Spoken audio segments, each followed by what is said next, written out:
ప్రతిరోజు మనం ఆహారం ఎట్లాగా 3 పూటలు తీసుకుంటామో, అదేవిధంగా మనకు ప్రతిరోజు ఆత్మీయ పోరాటం అనేది జరుగుతూనే ఉంటదండి. ఆత్మీయ పోరాటంలో మనం గెలవాలంటే మనము దేవుడి మీద పూర్తిగా ఆనుకోవాలి. పూర్తిగా ఆయన మీద ఆధారపడాలి, మొరపెట్టాలి. మనము ఆయనకి ప్రార్థన చేయాలి.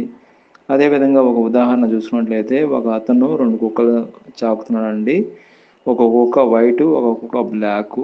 ఒక కుక్క వైట్‌కి చాలా మాంసం పెడుతున్నాడు. చాలా అల్లారి ముద్దుగా పెంచుకుంటున్నాడు. బ్లాక్ కుక్కను మాత్రము శాకాహారం అంటే వెజిటబుల్ వాటికి సంబంధించింది, శాకాహారానికి సంబంధించింది బ్లాక్ కుక్కకేస్తున్నాడు.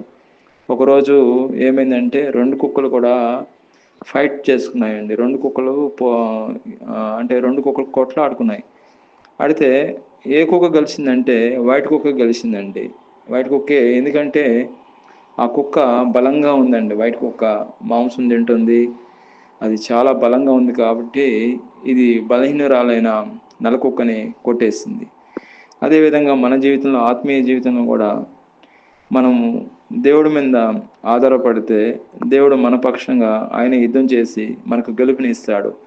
2 దినవృత్తాంతుల గ్రంథము 20 అధ్యాయము 17 వచనం చూసినట్లయితే, యుద్ధము యెహోవాదే, మన పక్షంగా ఉండి మనకు గెలుపునిస్తాడు. మన ఆత్మీయ పోరాటంలో మన పక్షంగా ఉండి దేవుడే మనకు విజయం చేకూరుస్తాడు. మనం మౌనంగా ఉండాలి దేవుడి సన్నిధిలో. మౌనంగా ఉంటే మన పక్షంగా ఆయన ఉండి మనకు గెలుపునిస్తాడు ఆత్మీయ పోరాటంలో.